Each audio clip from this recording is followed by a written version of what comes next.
Hello and welcome to Obehi Podcast. I'm your host, Obehi A14, and I strongly believe that everyone has a story to share. Now let's get started with this episode.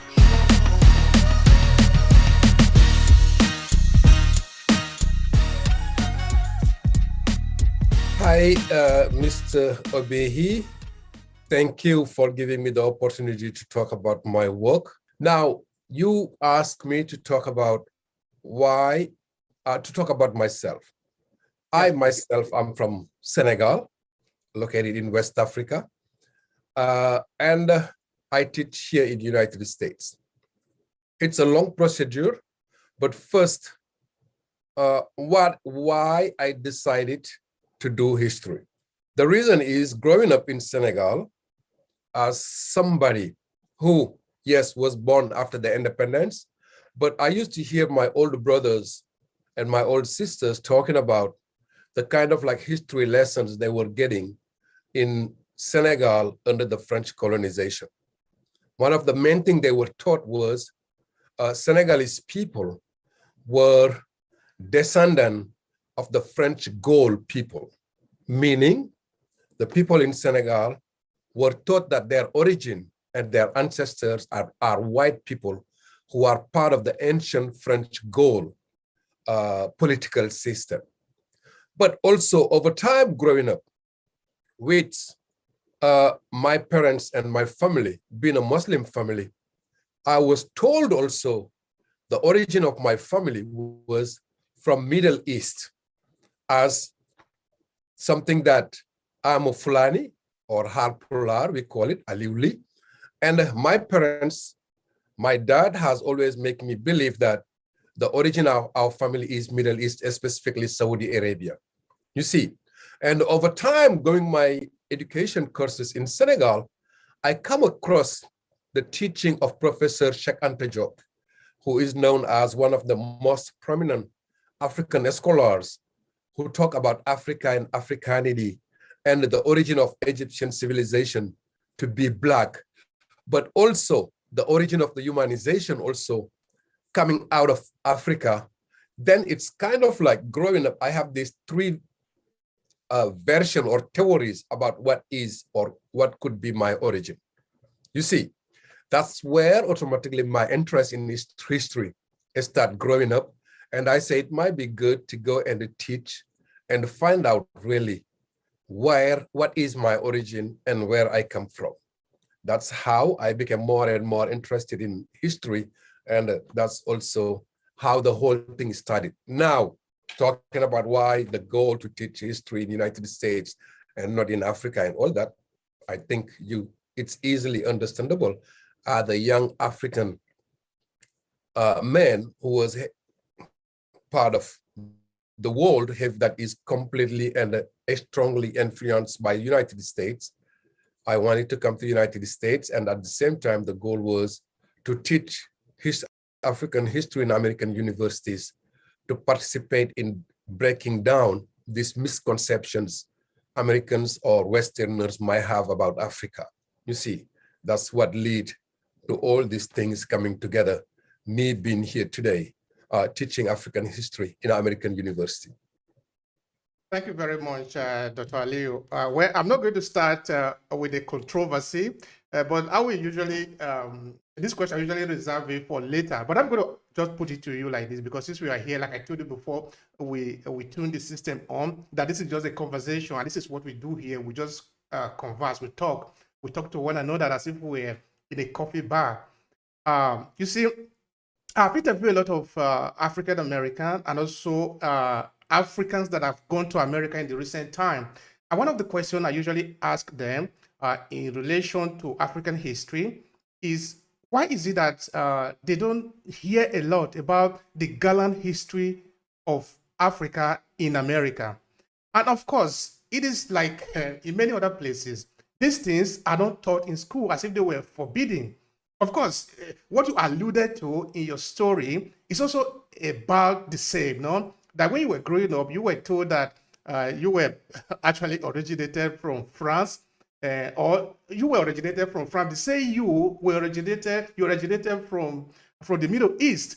would mean that they already put you in a confusion there. But what I want to ask you actually right now is how much African history is actually being taught in the United States? I want to start from there. Okay, that's a very good question. Now, first, talking about the origin. People been told in ancient time their origin was in France, for them, in the French colonies. It was part of the whole quote unquote French civilizing mission, right? Kind of like trying to brainwash Africans, but also my parents saying like origin being Middle East. It's part of like, as we are Muslims, and they somehow was able, in the past, they were taught that the origin of the family was in Middle East because that's kind of like the starting point of the whole Islamic religion and all this kind of stuff, you know? Now, the question, how much African history has been taught in the United States? Now, I can say we are at a point of time where most American universities are trying to have at least one Africanist historian, somebody who can teach, right, African history. You see, and if you look, the whole thing started in the 1950s.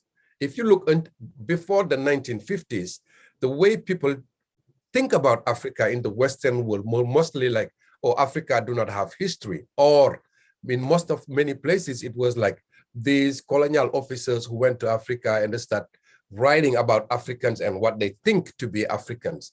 That was really very far from the reality.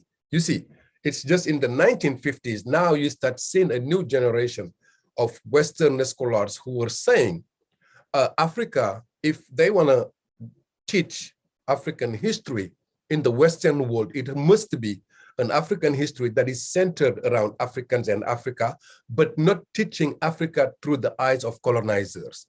You see, that's how the whole process started in places like in England. And after that, most of those ones moved to the United States.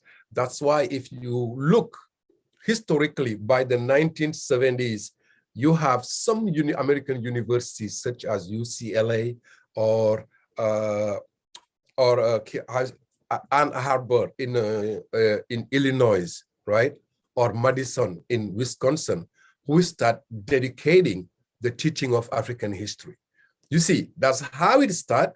It started very, very slow, but you can say since after 2000, 1990s to 2000, now I'm going to say most of American universities are trying, if they don't have a full department of African history, at least they are trying to have somebody who can teach these African history courses.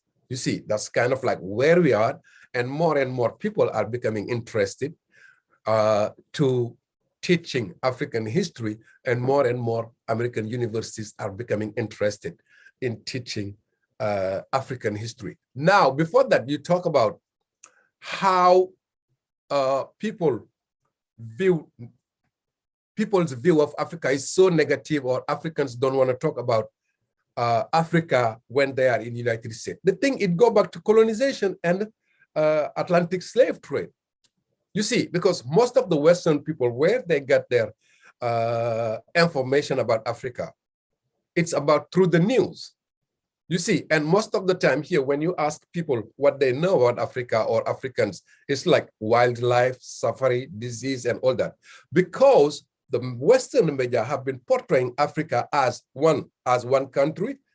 When they talk about other countries, they have a tendency to pinpoint a specific geographical location. For example, when they are talking about a war in Europe, they will pinpoint a specific place where the war is happening in Europe.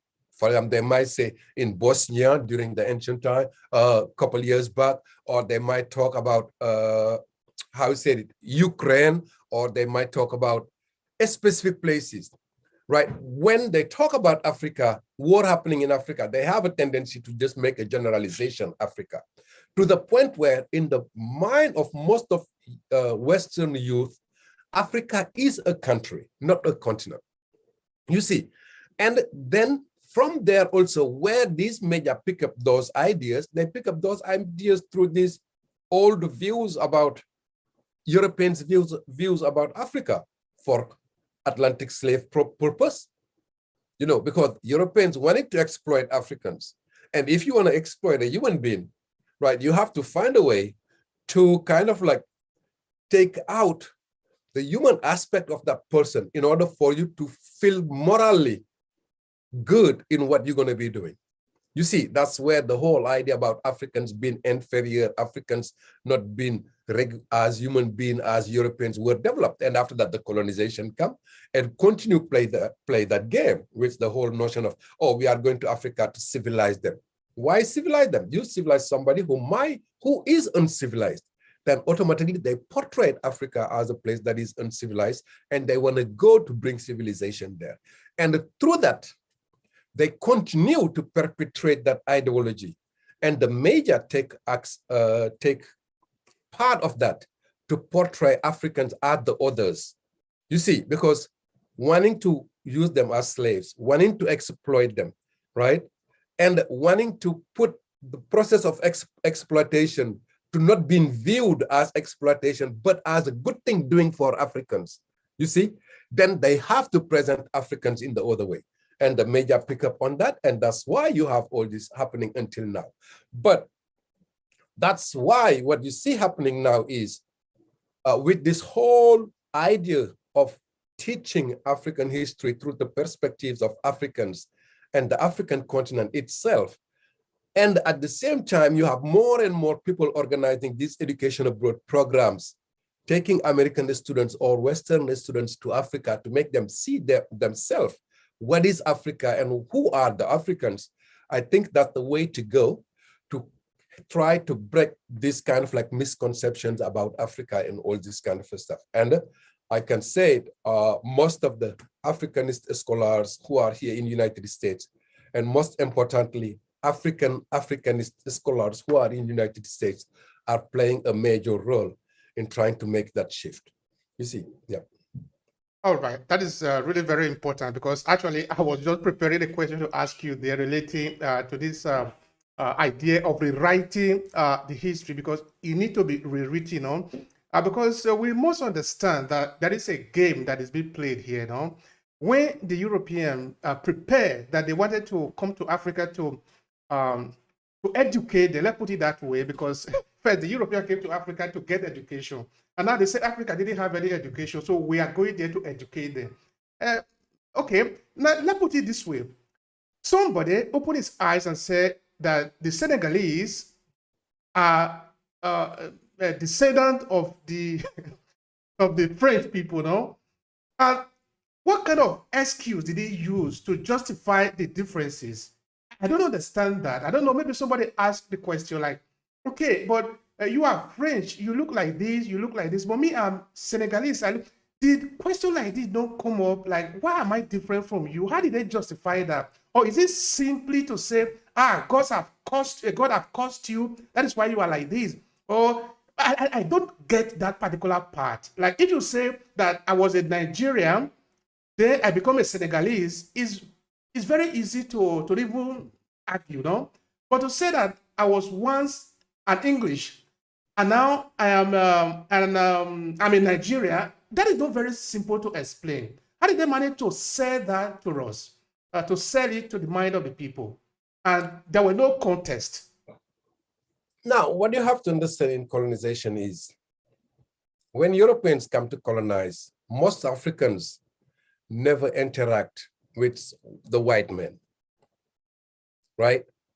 And when Europeans also come to colonize, you have some Africans who will try to take advantage of the situation for their own gain.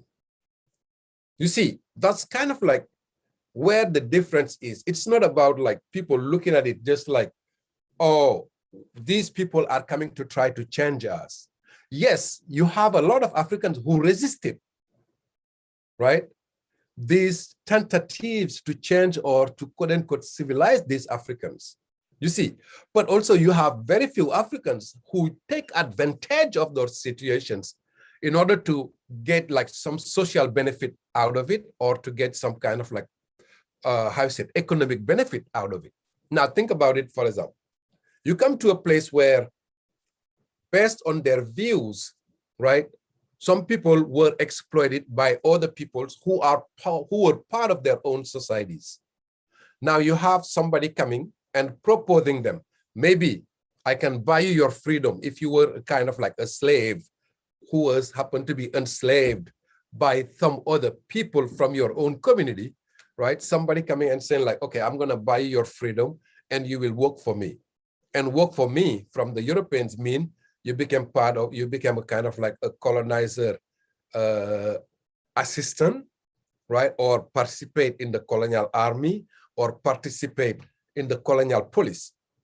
You see, many of them don't look at it as I'm going against my own people. What they look at it, the way they look at it is like at a personal level, what they might be gaining from it. You see, then it's kind of like, it's more complicated than we have a tendency to portray. And we have to think also, it's not all Africans who were living during these colonial periods who have to encounter the colonial officers. You see, yes, they were forced to pay tax and all that, but it's kind of like people were making decisions based on their individual and personal interests at that time. That's why some accepted to collaborate, right? But also you have a lot of ones who rejected all that and fight against the colonial system. Now, in the case of Senegal, if you look, it was not the whole Senegal who collaborated with the Europeans. You see, for example, yes, you can see based on the colonization process, how it happened. You can say places like the Saint-Louis, the four communes, Saint-Louis, Dakar, Rufisque, and Gorée. These places were the places where the colonization is starting point. And at the same time, in these places, that's where you have the division between who could be granted French citizenship and who will not be granted French citizenship and all that. Then when we talk about even like people working with the colonial system, it was a very limited number of people who decided to join for social interest or for economic interest to side with the colonial system. You see, that's kind of like what you see. And mostly the decision was made based on individual interests, not collective interests. All right, thank you very much. In fact, those issues need a lot of time to elaborate on, and of course, Exactly, we, yeah. we don't have that type of time here today. So we are going to go straight to the conversation that we have on ground today, which is about the Guinea-Bissau. And now, can you give us a background of this country, Guinea-Bissau? So from there we can enter into the conflict that we have there, and therefore the contribution of women in that struggle, please. Okay, to give a kind of like background of Guinea-Bissau, if you know geographically, Guinea-Bissau is located in West Africa, and the Guinea-Bissau today is surrounded by the country of Senegal in the northern part, right? And you have the country of Guinea in the southeast, right? Going all the way toward the southwest to the Atlantic Ocean. And it's a little country. Well, okay, if I say little, I'm talking about in terms of geographical space, right? It's not a big country can be compared like Nigeria or Senegal, and it has up to around like 5 million people living there. Now, Guinea-Bissau, if you look, it was a former Portuguese colony. I'm not going to try to go very deep in the ancient time, but at least it was a Portuguese colony that after 1961, it started its national liberation struggle, right? And from that national liberation struggle, Guinea-Bissau will become independent. Become independent September 10, 1974. Now, what you have to understand in the history of Guinea-Bissau, or what makes the history of Guinea-Bissau to be a little bit particular, yes, it was colonized by Portugal, but the Portuguese, during their colonization of Guinea-Bissau, they preferred to go bring a lot of people from Cabo Verde Island, right, to become kind of like the administration workers, right, or to work for the colonial system in Guinea-Bissau instead of Portugal building schools and hospitals and all that to kind of like train the local people, right, for them to become like administration workers and so. Portugal preferred morely to go bring people from from Cabo Verde Island, right? That was one of the earliest Portuguese colonies in Africa. And those Cabo Verdeans, when they moved to Guinea-Bissau, they became, how you said it, colonial administration workers. And that's what make the history of Guinea-Bissau to be a little bit more interesting, because what you will see then having a large group of people who are Cabo Verdean by origin, or sons and daughters of people from Cabo Verde, and having the local Bissau Guineans people there, now it make it like a little bit more difficult, because what you see happening there, like the Cabo Verdeans will be granted Portuguese citizenship, while the people from Guinea-Bissau will be considered to be subject, never granted Portuguese citizenship. What that means then, also in terms of even like civil rights, the one who are granted Portuguese citizenship, they have the right to organize themselves as groups for social gatherings or for political gatherings and so, while the one who are considered indigenous, meaning the local Bissau Guineans, they don't have those rights. You see, that's why if you look, most of the major people who fought for Guinea-Bissau independence or for people's right in Guinea-Bissau prior to Guinea-Bissau becoming independent, most of them were from Cabo Verdean background or were born from parents with Cabo Verdean background. Somebody like Amilcar Cabral, the most well-known nationalist leader in Africa. And from Guinea-Bissau, he was born in Bafata, in the city of Guinea-Bissau, but his parents were, his father and his mother both were from the Cabo Verde. His father exactly was from Cabo Verde, who happened to come to Guinea-Bissau for administration work. And later on, by 1956, him with somebody others, right, such Aristides Pereira, who became later on the first president of Cabo Verde Island, they built together the Party for African Independence, the PAI, that later on became known as the PAIGC, Party for African Independence of Guinea-Bissau and Cabo Verde Island. You see, it's kind of like that's what make the nationalist movement in Guinea-Bissau. You will see some of them were bi-nationalists, because they were fighting not only for the independence of Guinea-Bissau, but they will be also fighting for the independence of Cabo Verde Island. You see, and most of these leaders that happen to run the nationalist organizations in Guinea-Bissau prior to the independence war to start, most of them were kind of like Cabo Verdean background. And that's what happened there. In a kind of like very quick way, that's kind of like what I can give you as background of Guinea-Bissau. But if the time allowed us, I will be able to go deep in that, right, to explain all this historical aspect before we get to the Liberation War period. Yeah, thank you for that. Now, when you were explaining, you made mention of a strategy that the Portuguese adopted, which is they were giving preferential treatment to some people, while the others were not giving, or they were giving citizenship to the Capo Verdean who were in the territory, whereas they were not giving the same to the Guinea-Bissau people. What kind of strategy was that? Like, why was they doing it? What did they wanted to do by that preferential treatment? Now, what you need to say first is like, the colonizers, they always have a tendency to come and use a small group of people as from local environment to try to control all the rest of the other groups. Now, what is important here is the case of Cabo Verdeans. It's kind of like the Portuguese by late 17th century, already when they were controlling several of the islands, island of Madeira, Cabo Verde Island, and going all the way south to Sao Tome and Principe. You see, what they used those territories, those islands at first as places where they set up their plantations. Yeah, at first it was like rice plantations, later on it's going to be like sugar plantations.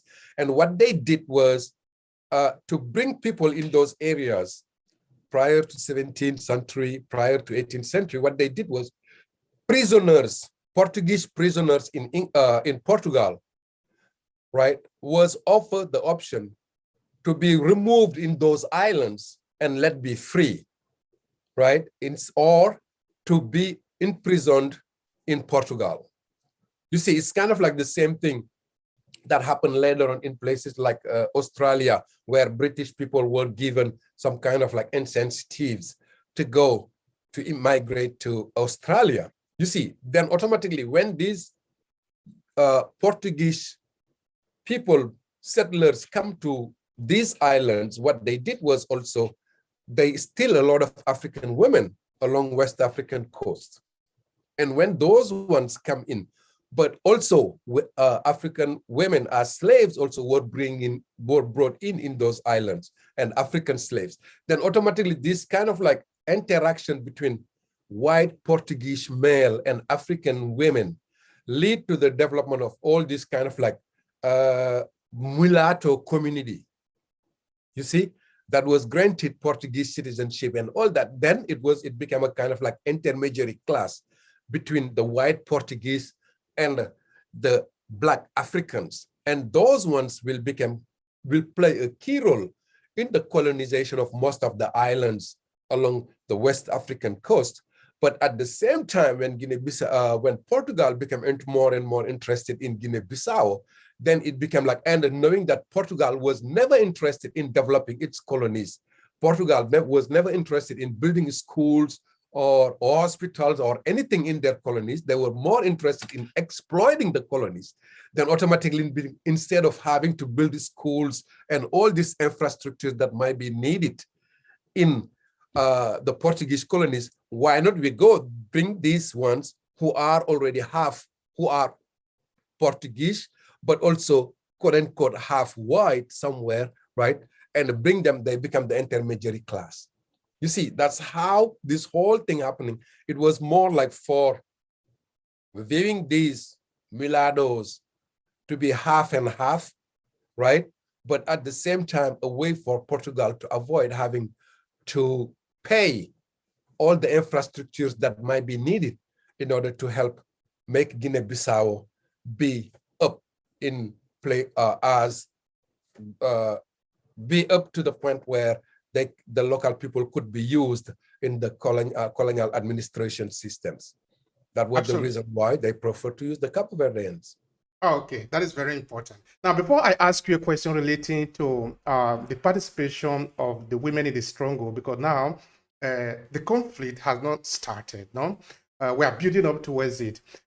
So you make mention of the use of the mulatto be instrumental in the colonization of the territory, which means that somebody from the onset has see opportunity that they want to exploit.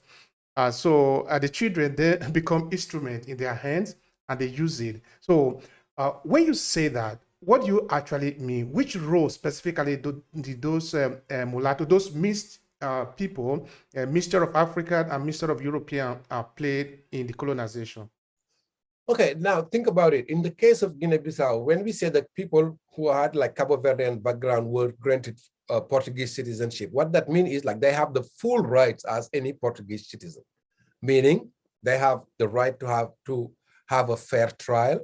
But the people of Guinea-Bissau who were viewed as subject, what that means is the police officer, the Portuguese police officer can decide about their future.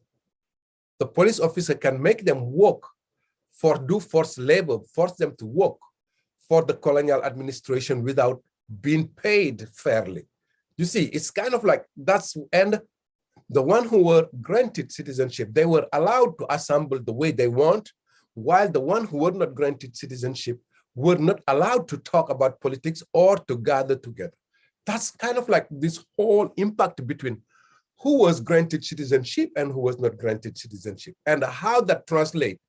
That's why what you will see from the 1936 period, when you have Bissau Guineans, right, who start organizing themselves into social organizations, even though those social organizations were also having some some very subtle political activities going on, right?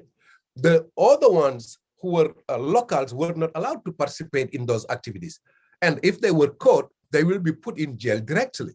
That's why if you look, all the early political parties in Guinea, what later on will become political parties in Guinea-Bissau, they were all run by people who were Bissau Guineans because born in Guinea-Bissau, but their parents were Cabo Verdeans, meaning they were Cabo Verdean citizens. You see, the best example I can give you is like you have somebody named Henry Lebri, you have Amical Cabral. Amical Cabral, his father was from Cabo Verde, but he was born in Guinea-Bissau. You see, then that's the ones who were allowed to do politics or talk at least a little bit about politics. While the other ones who were born and raised in Guinea-Bissau from Guinea-Bisauan parents, they were not allowed to participate in their activities. And the risk was to go for them to be put in jail or to be beaten. And you know how the colonial system is. The colonial system has always used violence as a way to intimidate other ones, as a way to force other ones to not do what they don't want them to do. You see, that's kind of like, and at the same time, the colonial system were able to use the local people in forced labor, for forced labor, make them work for the colonial farm, make them work in building roads, bridges, or whatever, right, without them being paid. You see, and you don't have a choice in, you don't have the choice in raising your voice, should you do that or no, you don't have those opportunities. Then that's kind of like what you see happening in Guinea-Bissau throughout all those period of time. That's why if you look all the early political parties in Guinea-Bissau, the people who built them by the 1950s, right, will be people, yes, who got something to do with Cabo Verde Island.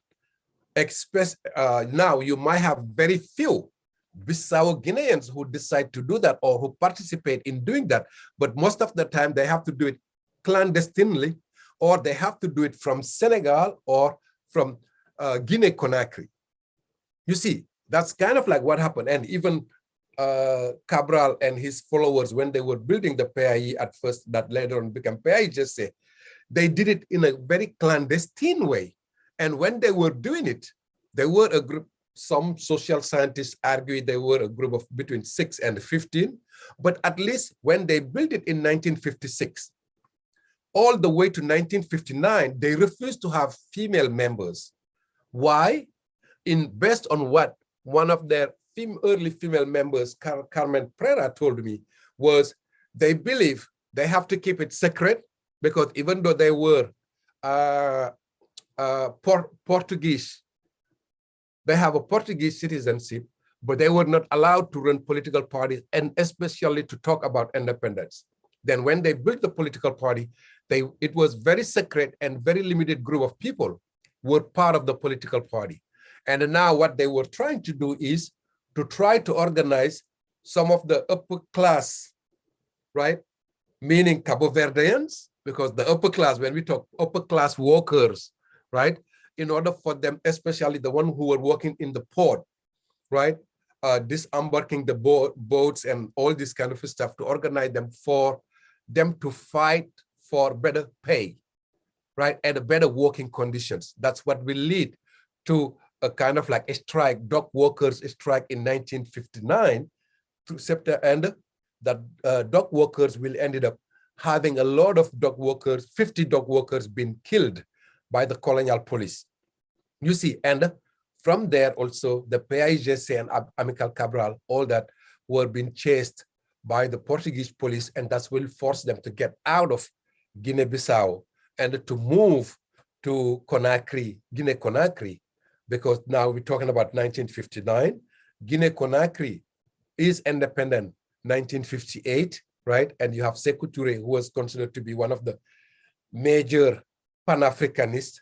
They moved there now to start to organize themselves as to fight. And that's through that period also, the PAIGC and Amical Cabral realized they would never be able to get the independence through the Pacific means.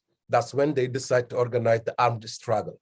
Now then, them moving out of Bissau and Guinea Portuguese to go to Guinea-Conakry, and they start seeing also at that time Guinea-Conakry being a major base where you have a lot of Pan-Africanist nationalists from Portuguese colonies, but also from Francophone colonies, from English colonies also all living in Conakry, right? And that's when they start reorganizing their political party. And that's when also the idea about allowing women, because they were able to see the power of women in terms of mobilization, especially in the case of former French Guinea with under Sékou Touré. You see, that's when they start allowing more and more women to join the party. And from there, now they start training themselves and organizing themselves for what later on will be the armed struggle. And the women will play a key role in that. Thank you very much for that. I really love this history podcast. It's very interesting. I think we should be doing this every day because, no, honestly, our people need it because we need to know about our history. This is our past. We need to dig it up from time to time and review it. It is very important. Mhm. All right, now we talk about the role of women in the liberation struggle in Guinea-Bissau. It's not just because somebody want to do them a favor or something like that. It's because they really were there. They really did the work that make it possible for what eventually happened, the victory. Now, I want to know, what really did they do? Help us to understand that.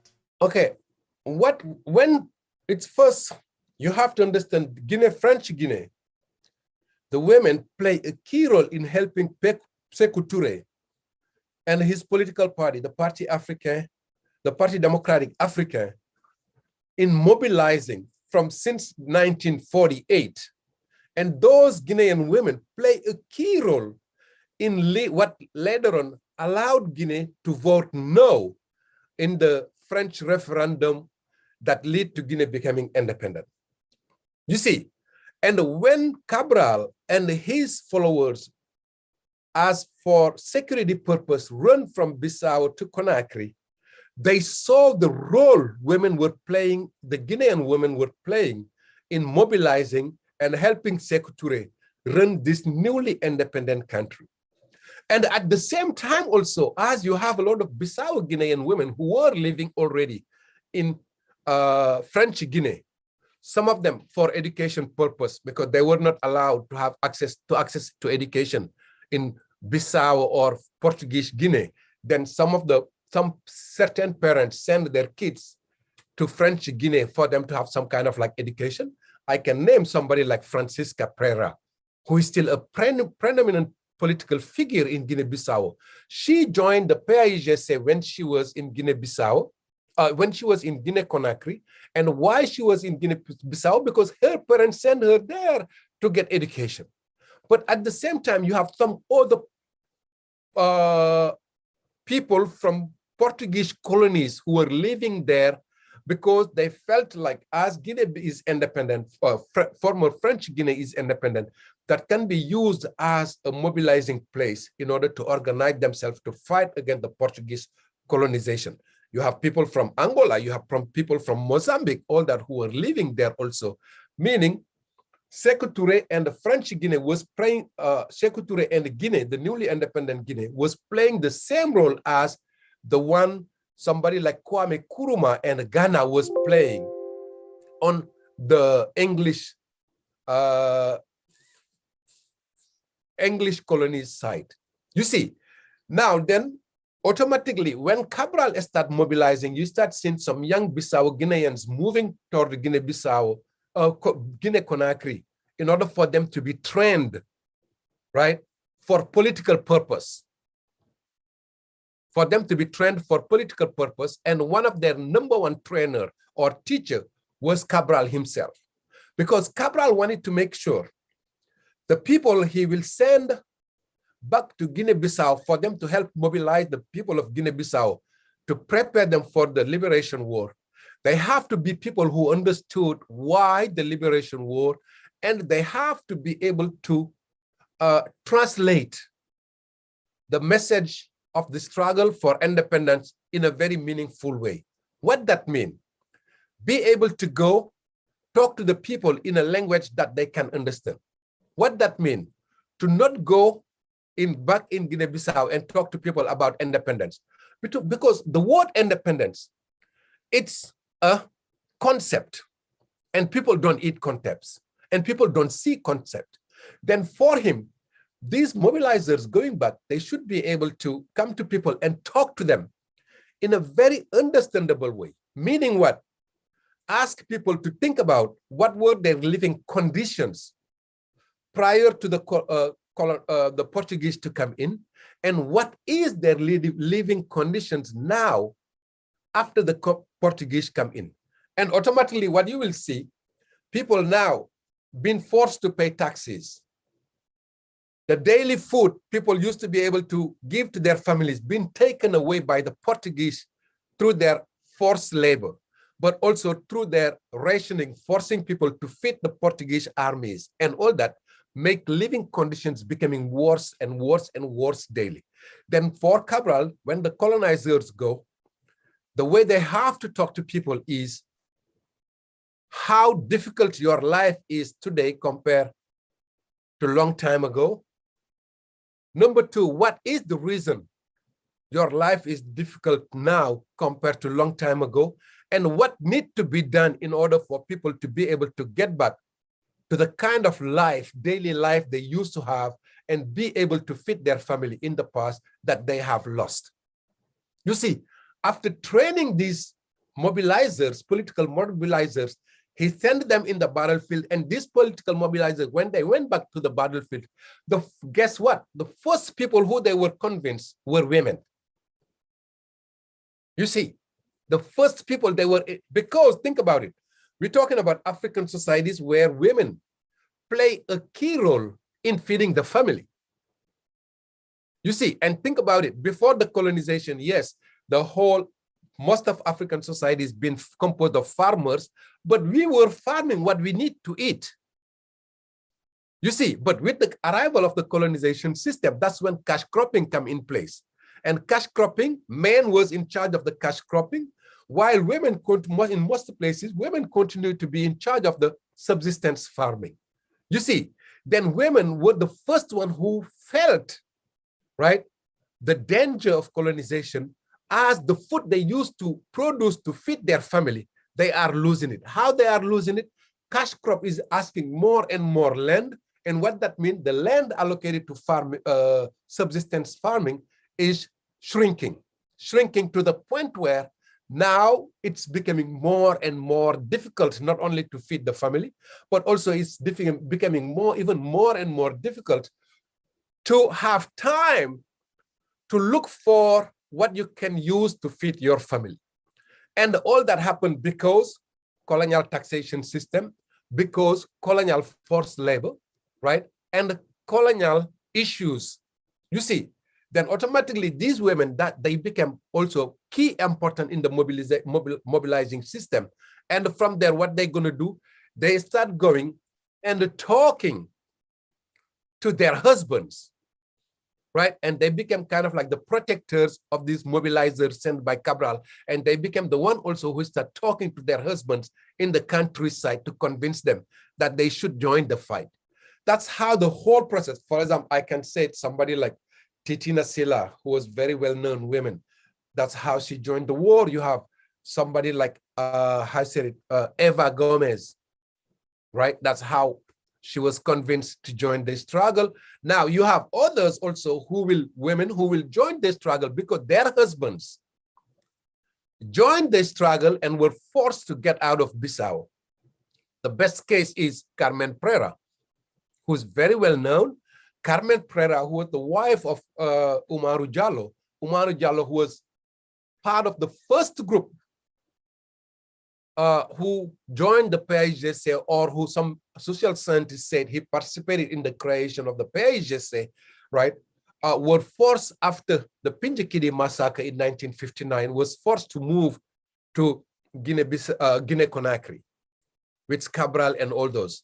When they moved, now what you're going to see, the police, colonial police, will keep challenging Carmen Prera and her kids, who Umaru Jallo left behind in Bissau, to the point where Carmen was forced also to find a way to get out of Bissau to join the husband. What she's going to do at the point of time, she will end it. And as she was heavily controlled by the Portuguese police.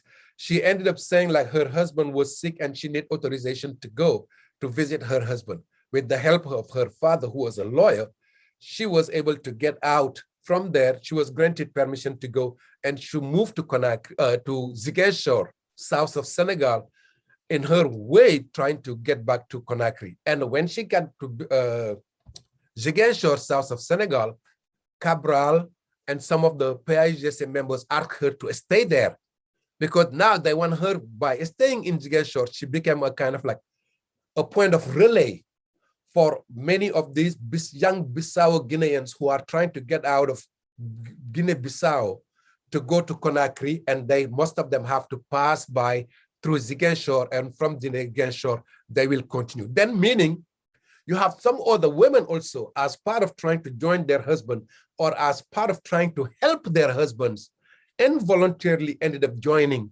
the national struggle, right? Because it became, and later on, they ended up being convinced of the reason to fight, and they became major predominant. You have another case of a lady who I interviewed. Her name is Fatoumata Diallo.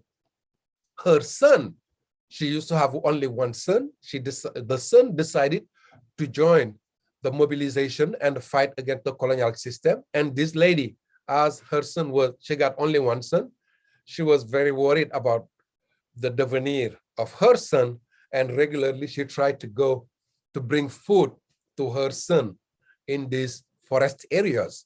And over time, with the war, her son moving with some of all the guerrillas in different places, and seeing her son becoming more and more difficult, right? She decided just like abandon everything and join her son. Wherever her son is, she go with the meaning of trying to take care of her son, meaning providing food to her son, but ended up being food provider for most of the fighters who are part of her son's group.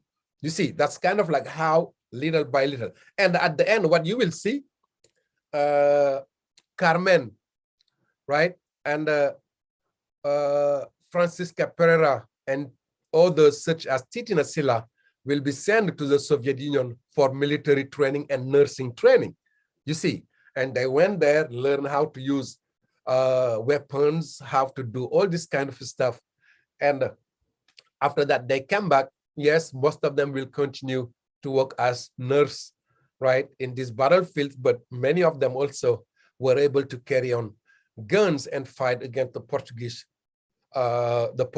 army and the Portuguese police. Then they became also weapon transporters, as you will see in the early struggle, right? Because Portuguese police was a little bit kind of like very, I'm not going to say lazy, inclined to let women passing by with their big baskets, right? And the Guinea-Bissau nationalists will use these women to transport weapons from Guinea-Conakry to Guinea-Bissau, right? And for example, people know the beginning of the war happened when a kind of like incident happened.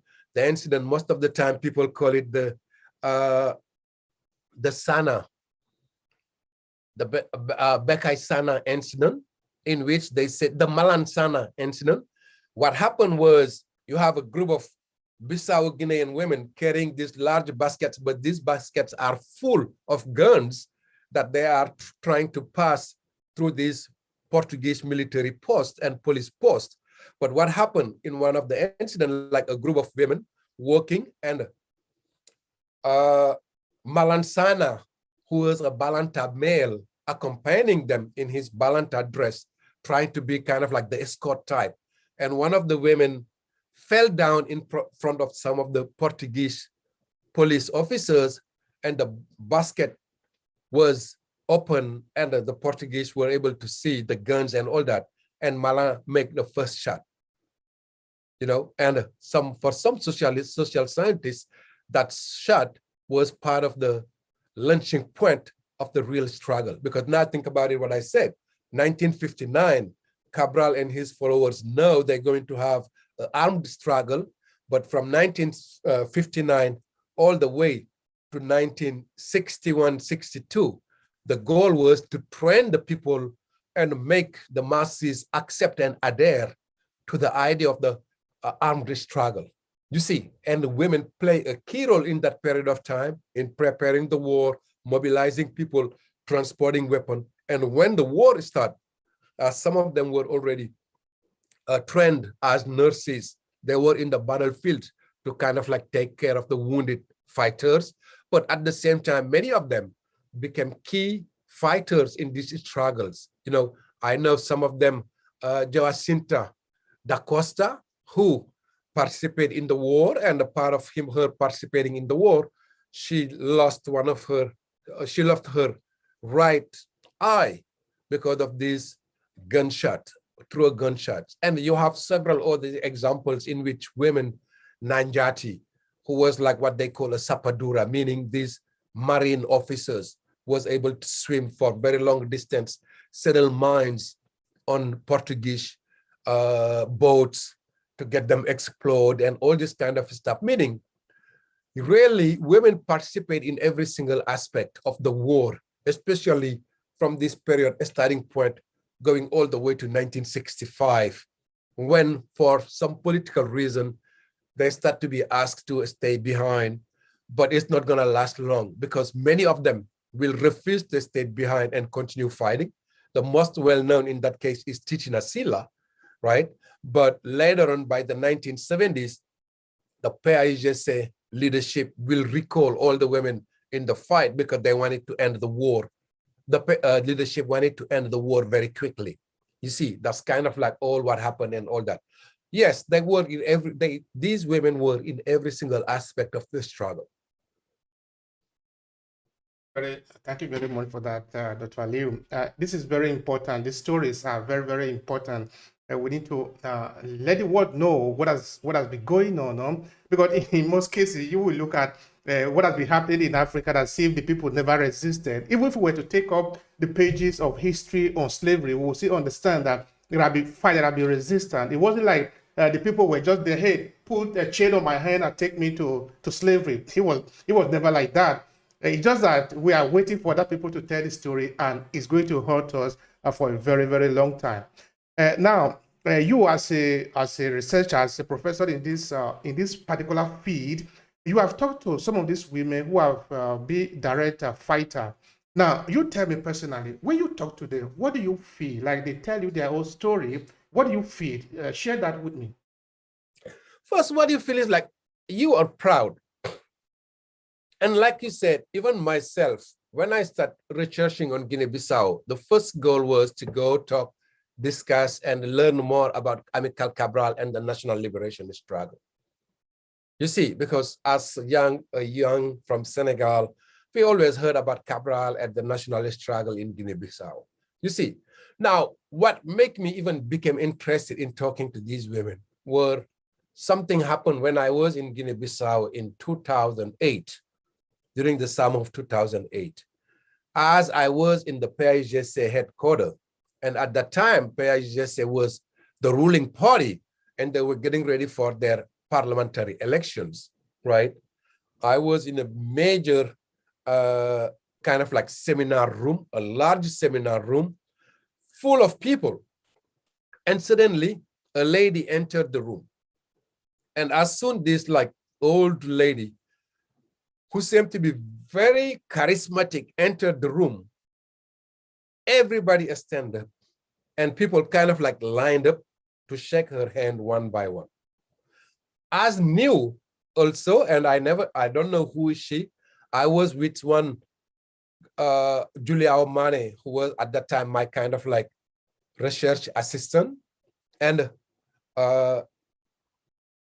Ramalo Mbalo, Ramalo Camara, Ramalo Sissoko, right? Ramalo Sissoko, who was one of these fighters during the National Liberation War. And as they stand, I stand with them, and we all shake the hand of the lady. And when I come, Ramalo Sissoko said to me, "This is Tia Carmen." I say hi to her, and I was puzzled. How come this room where you have ministers and even like the prime minister at that time, or like the leader of the PAIGC at that time, Carlos Gomez Jr. was there. Everybody stand up and shake this lady's hand. I keep asking, who is this lady? And they said, Tia Carmen. And after that, I said, who is she? They said, she was one of the toughest fighters during the National Liberation War. And now think about it. I have been conducting a lot of readings for over a period of 2 years before I go to Bissau to have a better understanding of the National Liberation War. And what I realized, in most of the scholarship work, when people talk about these women, they talk about them in a very indirect way. And that's what triggered my kind of like curiosity. And I keep asking to the people who I work with, they said, you know what, you have so many women here who are still alive who participated in this fight. And that's when I started saying, like, you know what, I need to meet these women. And I was lucky enough through the PAIGC leadership to be introduced to somebody like Bakar Gassama, who was one of the earliest people Cabral was able to convince to join the fight in 1954. I was able to meet Carmen Pereira. Now, think about it. When we talk about Carmen, maybe the name means nothing to you, but think about it. She is the first African woman acting president, right, in 1984 in Guinea Bissau, meaning we have a tendency to talk as Shirley Johnson of Liberia to be the first African woman president, right? We now think about it. I'm talking about Carmen Pereira, who was in 1984, the first acting president, who was acting president of Guinea Bissau. Yes, she was acting president for a very short period of time, but she was in the president. She was the president, acting president of that time. You see, I was able to meet Carmen. I was able to meet Francisca Pereira, right? I was able to meet so many other women who participate in this struggle. Now, me meeting them at the beginning, it was difficult to have them get me telling me why they were joining the war. Because at first they accepted to meet me because they were asked by the PAIGC headquarters or leadership to meet me, right? But as I regularly go there and them knowing also I'm from Senegal and what I'm doing, what I'm interested, over time we develop some kind of like camaraderie and a kind of like friendship. And throughout those camaraderies and friendship also, I realized coming and directly asking these questions about what role they play in the war and what they did, most of the time they will always go back to give you this kind of like quote unquote official narrative. And the official narrative lay always around this macro history in which is like, oh, we decided to liberate our country and we take the guns to fight the colonial system and so and so. Because the war has always been portrayed like that. Most of the time, these national liberation wars were portrayed like that. It's kind of like defining them through this nationalist independence ideology or defining them through this quote unquote Marxist paradigm ideology or defining them through this having a nationalist charismatic leader who came and was able to convince everybody to join the fight. But over time, moving away from these mega narratives and me just like discussing with them about what was their life or what life looked like in Guinea Bissau during these colonial years, right? And leading to the national liberation struggle, that's when you start seeing them talking about how difficult life became with the colonial system, how they were forced now to spend more time in colonial farms, or how they were forced to expend more time in these cash crop farmings because they needed to, in order to pay colonial tax and so, how violent the colonial officers were, meaning their narrative go back to them women joining the fight more likely based on how their daily activities, daily life were becoming so and so difficult, how feeding their families were becoming more and more difficult. And that's how it goes. And as I keep going there every year, and always maintaining the contacts, it comes to a point where they will always tell me these stories about when they were fighting and how happened. And also at the end, what you will see, they talk also about the struggle they have to face, right? When having to deal with their Bissau Guinean male fighters too.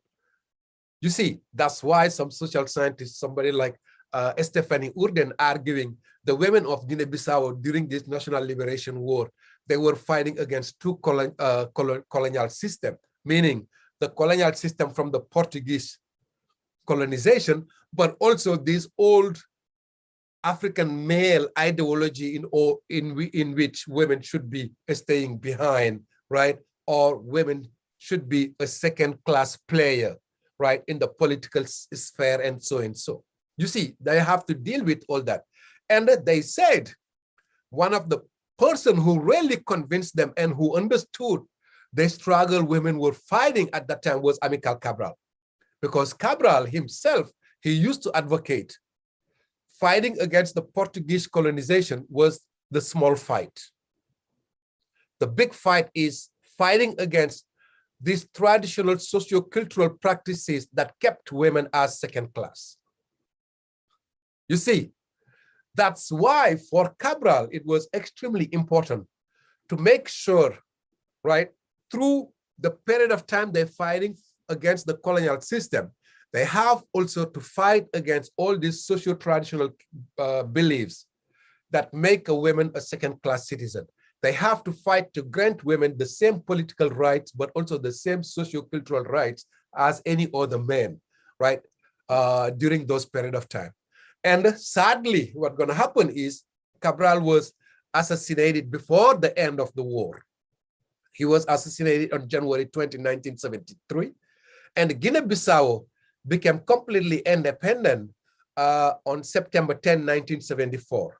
Talking to these women, female fighters, what they said, the way they caricature all that is like, during Cabral promised them, after the war, men and women will share the pie. But what happened with the passing of Cabral after the war, men did not share the pie with the women. They just gave a slice of the pie to the women. You see, meaning, sadly, everything go back to how it used to be in terms of social and cultural interaction between men and women. And the consequences are women being pushed back also to becoming kind of like second-class citizens, in which they are have to play more a role of, a figurative role instead of the role that Cabral envisioned for them at in the new independent Guinea-Bissau, Republic of Guinea-Bissau, they were planning to build. That's kind of like what you see happen there and how it goes.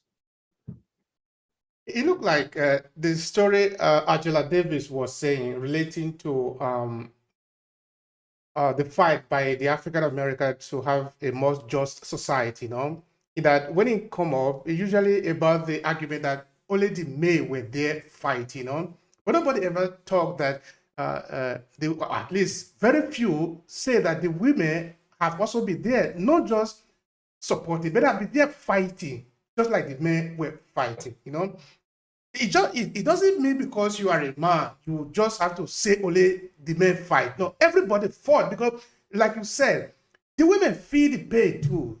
It becomes natural that they are also in the front fighting.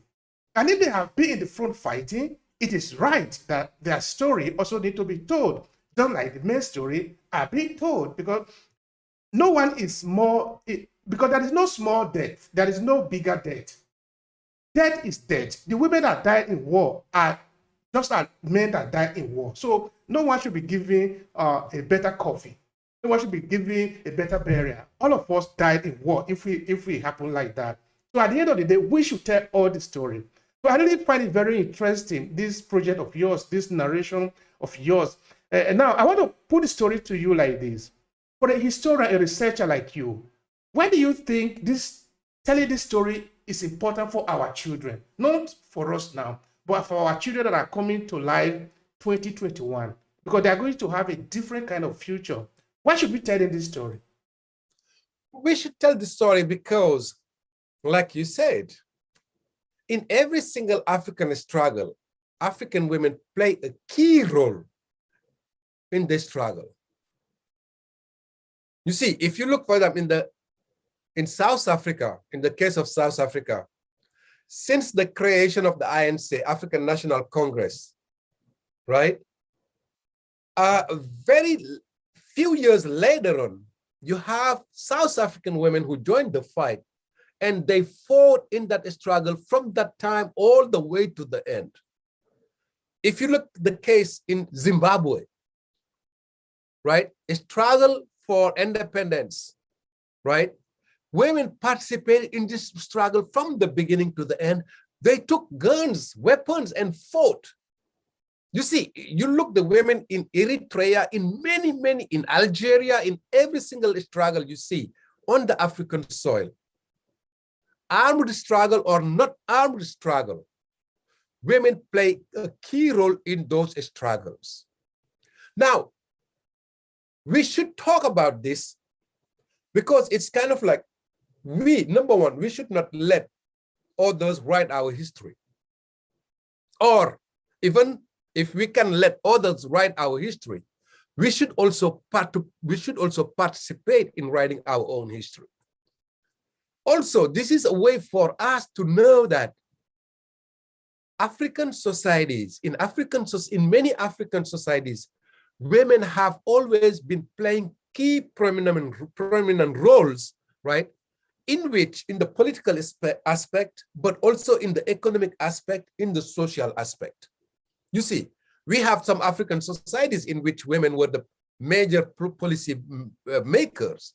Then we have to bring back all those views and those history alive in order to show half of the Africans who are women, they have their part to play, but also at the same time also make African men realize they can do nothing without women, and they should allow African women to be full participant in the struggle, not in a figurative way.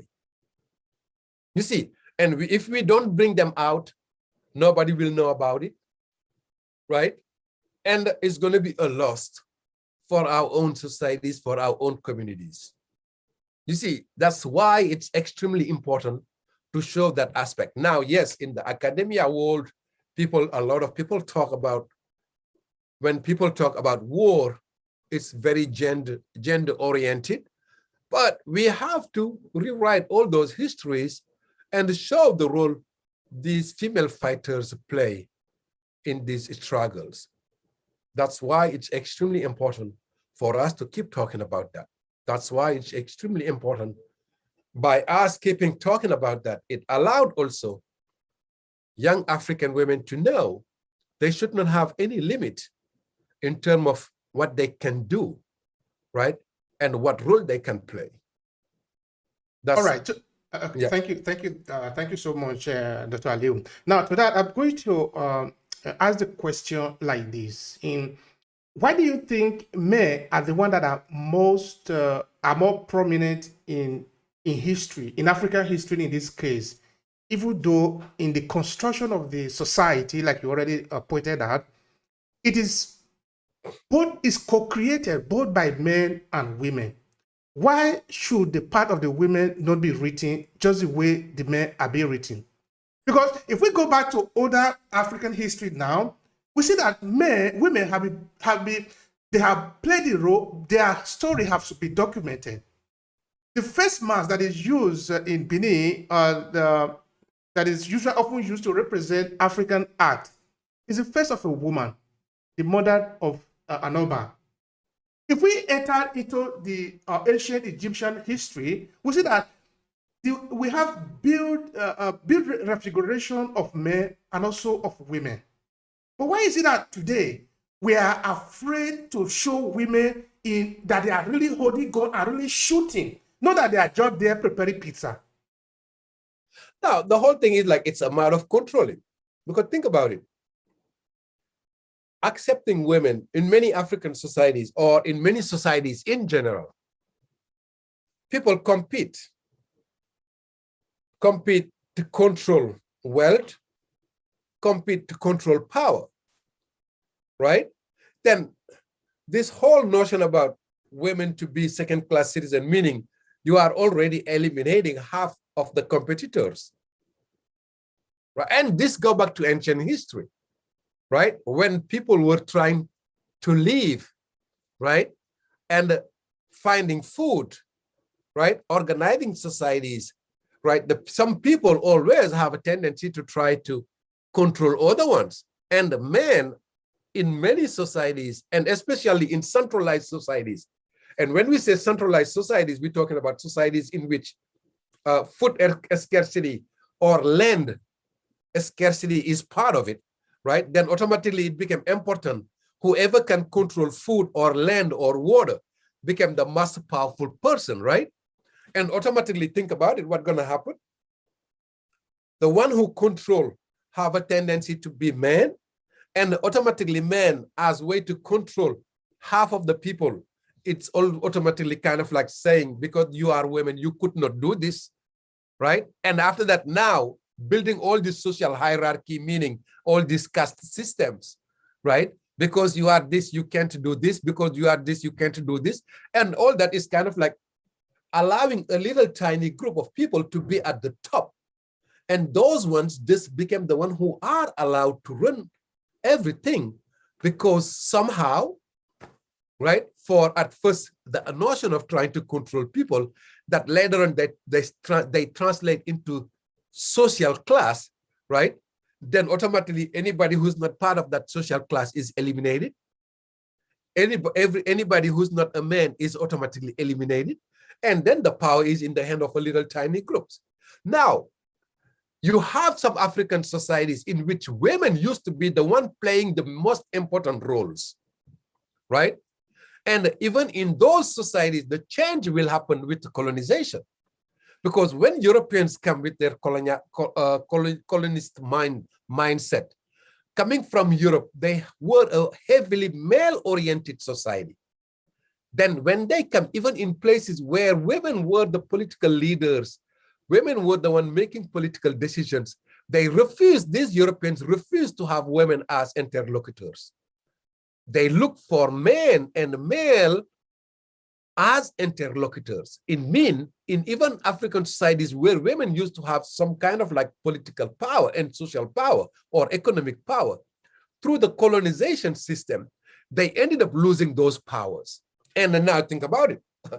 All African countries, at the exception of Ethiopia, were colonized by Europeans. And the Europeans come and with their whole new invented traditions, set up a whole new bunch of rules and laws in which man is in charge of the power. You see, man is in charge of the power.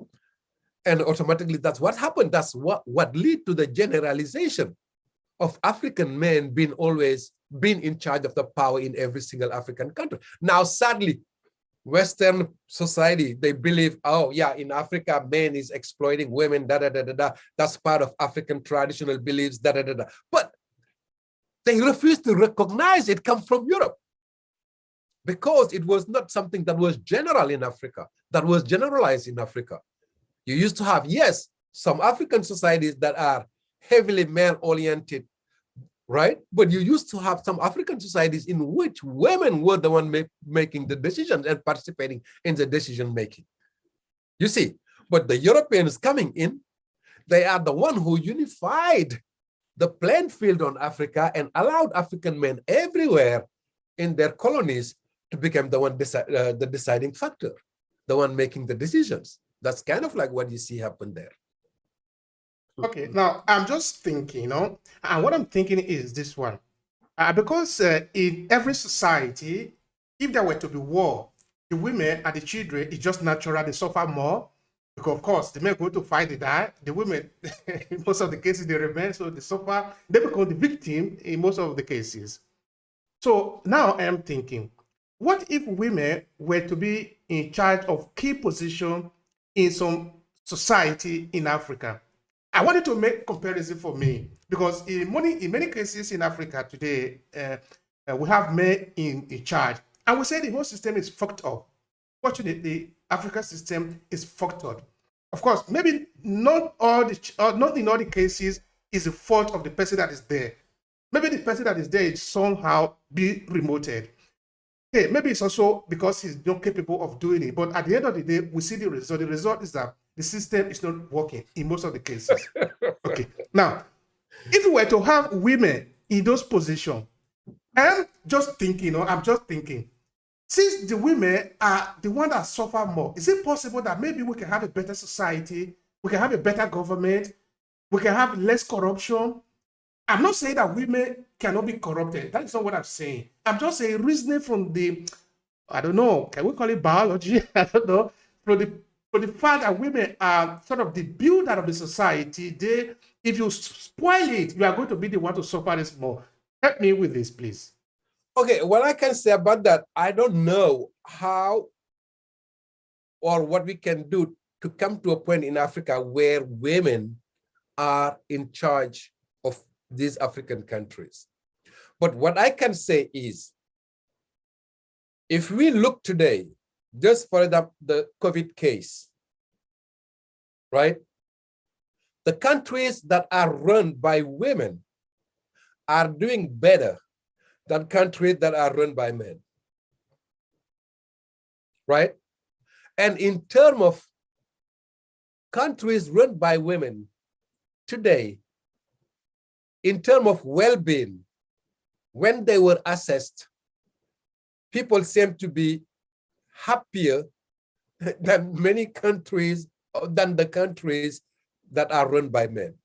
And especially, I'm talking about, look, the case of most of these Scandinavian countries that are run by women. Look, country like New Zealand, how they doing? You see what I'm saying, right? Now, maybe like you said, yes, we can say since African countries became independent to now, maybe we have less than 5 African countries in which the head of the state is a woman, right? And so far, Africa seems to not be going in the right direction, right? Now, like you said, maybe it might be a good idea to find a way to try to make a shift, right? To have African women in charge. But do you think African men and African male leaders or African politicians, in which most of them are men, do you think they're gonna allow that kind of like shift to happen? Especially knowing that the way people do politics in Africa up to now, right? Do you think it's gonna happen? Or it might take time to happen. But yes, so far we can say it without any doubt, most of the African presidents and leaders have failed Africans, and most of them so far have been men. What might be the solution? How can we say if we have African leaders being women might be better? That's a possibility. That's a possibility, but how are we going to get there? That's where the big question will be. You see? All right, maybe we'll leave that to the audience to answer. But I have another question for you. The question is, of course, it's going to be about representation and more participation. If we cannot get, of course, I'm not saying, oh, all the men should vacate and give the power to women, but if we can get more participation, of course, that was my reflection was, maybe we can have a change sometime. Let's see the result, no? Because we don't know what we don't know, no? Until we see it, we don't know what it is. Okay, having said that, from the point of view of leadership, what is even the explanation that there is a difference between a man leadership and a woman leadership? I can't even understand that. Can you help us? I can't talk about that as expert, but what I believe, maybe women with the whole notion of motherhood, right? They might be more interested, or they seem to be more interested in taking care of the society as guardian of the society. That's something. But based on the example, again, I gave you, if you look, the countries in which women are in charge of the states, are the head of the states, in terms of well-being and happiness, they seem to have a better index than countries in which men are the head of the states. Now, the sensibility of motherhood and the role motherhood being more close, right, to the family, to the society, the guardian of the family, the guardian of the tradition, who is always interested in the well-being of the other ones before they even care about themselves. You see, all those facts might be the reason why they are more interested in taking care of a society, the society as a whole, and not focusing on just like political aspect and economic aspect, you see, or what they can get out of it. All right. Dr. Aliou, I have a question for you. Before I ask the question, I'm going to make a simple analogy like this. You see, in my tradition, in fact, there is the belief of many people there. I'm from Uromi, I'm from Esan, I'm talking of Esan tradition, but of course, the one that I know, that there is a possibility that when a man dies, he can, if a man is having a bad spirit, he can come to hurt the children, the family. In the midst of all this confusion, there is also the idea that there are both men and women spirits. Now, it is believed that the women's spirit are more gentler than the men's spirit, meaning the men's spirit are more violent sometimes.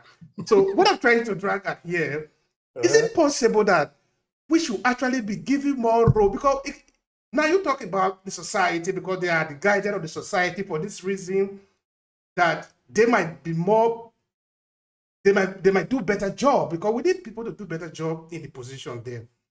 Now, I'm still thinking that even from the point of view, looking at it from a spiritual point of view, it is even believed that the female spirit are better than the male spirit. So, I don't think that is anything we can actually take from the... Okay, now, let's look at it from cultural point of view. Culturally speaking, is there anything that explains that women can do better job than men in terms of leadership? I want to limit it to that place before I get it confusing. But think about this. Even in ancient time, who take care of the kids, the babies? It's women. In ancient time, when human beings were hunter and gatherers, right? Women, the cohort of women, they were the one who were always taking care of the little babies and kids and all that with them. Men as hunter and gatherers used to walk alone as a cohort of men, right? Without babies or young teenagers or anything like that. Meaning this motherhood is something that is innate. It's the essence of women. Think about it. You have a proverb saying, you educate a woman, you educate a whole family, or you educate a whole society. You educate a man, you have educated just one man. I mean, you see, the selfishness, if I can call it like that, man is, everything is like for him, what he can be, what he can get, what he can control. When women, right, by essence, has been the one who take care of the younger ones, meaning the weak ones, the weak ones, right? The ones who can't protect themselves. She has always been the one who educate, right? She has always been the one who discipline. She has been the one who nature. A little boy, little girl, you got hurt, you run to your mom, go run back to your mom. And whatever she was doing, she will drop it and take care of you. She heard you crying, she's the one who's gonna come out. You see what I'm saying? All that are part of what is a woman. You see, it's just like male dominance-oriented societies is more selfish. Now, look about all our African politician leaders. Since Africa became independent to now, most of our leaders have been men. How many of them really work for their own African countries? How many of them is still African and African wealth? How many of them after that, with their families and all that, run away and let these African societies and people suffer? So far, yes, we can say we did not have a women. Okay, beside the case of Liberia, right? We did not have a large number of African female as head of a state for us to be able to compare or see what would happen to their countries, right? But that's why I borrowed this Scandinavian female head of state's case, or the case of New Zealand. You see, at least their countries seem to be more in the right direction. Now, when I say right direction, I'm talking about in terms of well-being and happiness. I'm not talking about economic development. Because what economic development means, if people are not seeing it, what economic development means if people are not eating? You see what I'm saying? What economic development means if people are not in peace? You see what I'm saying, right? That's kind of like, that's where the issue is. That's where the issue is. Then it's kind of like we need a heavy, profound change within these African societies or these African political societies in order to allow African women to play a key role. Now you're going to say, yes, you have some state, they talk about parity, wherever you have a man, you have a woman, and so and so. But that mean having the numbers mean really allowing African women to play the major role they should play and they could play in our African societies. You see, numbers, it's good, but can we translate the numbers into reality? Yes, you're going to say a place like Rwanda or a place like Senegal where they talk about political parities and all this kind of stuff. But is it really translated in what it should really mean and how it really should be? You see, and how we're going to make that happen if our African leaders are all interested in maintaining themselves in power. Someone who's interested in maintaining himself in power, I don't think that person will be ready to expand the political sphere to allow some other groups that has always been marginalized to get in. You see how it's going to happen. And if you look our African politicians, when always they talk, they're not talking about gender equality. They're always talking about how the one who is in place should be removed for them to come in place. That's why every time you see how people manipulate the constitutions, every president who can manipulate the constitution in order to allow himself to have one extra mandate, if they do not change the whole constitutions to be able to stay in power for longer.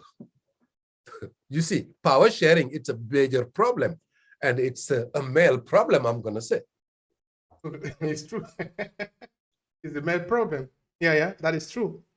You see, I want to thank you for that, for the explanation to this last few questions related to women. Of course, it is to show that it's not that we are just here trying to please the women for nothing, because they really deserve it. We are talking about what they have done. You know, you are not mentioning, you are not transforming somebody who haven't done anything to be married, to merit something, no, because they did it actually. All right, now how can we If you get allowed me more? just to say something Yes, there, please. it's not like to please African women, they deserve it. In every single struggle that happened on the African soil, African women responded present. It go back to even in pre-colonial Africa. If you look just in pre-colonial Africa, you have examples of women fighting in Ivory Coast by 1945, when their husbands were put in jail. The same thing happened in Ghana by 1929, happened in Nigeria with the Igbo women. The same thing happened in Kenya with the Kikuyu women during the Mau Mau fight. But even before the Mau Mau fight, going back to 1905, the same thing happened in Algeria. The same thing happened in Senegal. The same thing happened in South Africa. The same thing happened in Zimbabwe. In every single African country, if you dig in their history, you will see women have been participating in the struggle since the beginning, way before colonization, going back to pre-colonial Africa, right? Going back to ancient Africa, right? Then this is not a matter of pleasing them. It's a matter of accepting to recognize the role of these African women, the role these African women play in our societies, and allow them to get back and be able to play that same role they have been playing in ancient Africa, through in ancient time in Africa to today. Thank you so much for that. In fact, that is the question. How do we get more women involved in contemporary African history? Because we need them to be there. Of course, the number, like you said, okay, it's true that we talk of the percentage, how many women are there, yes, but I'm saying, how can we get them to be real participant in that? You don't just make the decision because you don't have any other choice. They need to make the decision like, this is what I want to say. How can we get them to be in that position? It's kind of like African women are there, who participated are there. What we can say, like, what we should do is like, as scholars, historians, political scientists, everybody in every field of scholarship, for people to be more interested in the role these African women played and bring it out. You see, and at the same time, avoid to get trapped in these Western paradigms where everything has to be explained through a Western ideology or a Western way of thinking.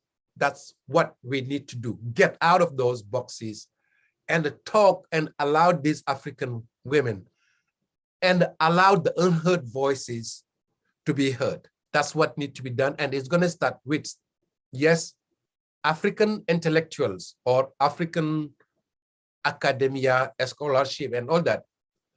To do that, to be interested in those ones, but also push over time our governments to invest, right, for scholars to be able to dig out these histories and showcase the role these African women played.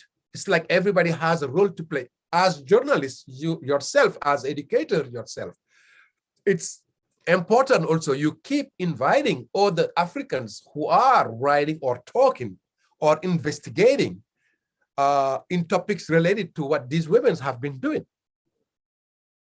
You see, for example, why not organize a whole debate about how President Johnson run Liberia and what she was able to do in Liberia in compare to the previous presidents of Liberia. Because whatever happened in the case of Liberia, at least she was able to allow a democratic transition to happen, right? Think about it, especially in West Africa, where you see how many West African presidents have been making changes in their constitutions to maintain themselves in power. And she did not do that. As soon as she finished her second mandate, she left. She did not try to manipulate. Look what happened in Ivory Coast. Look what happened in Guinea. People talking about something like that might happen in Senegal. Nobody knows yet. You see what I'm saying? Look what is happening in Mali, right? Look what is happening in Chad. You see, at least she was not interested. She showed at least she was not interested in power the way these West African leaders are so interested in power. She did what she promised to do, right? At least she respected the Constitution. And when she finished her term, she left peacefully and continued to work for her country. That's a very good example that not only many African males should follow, African leaders should follow.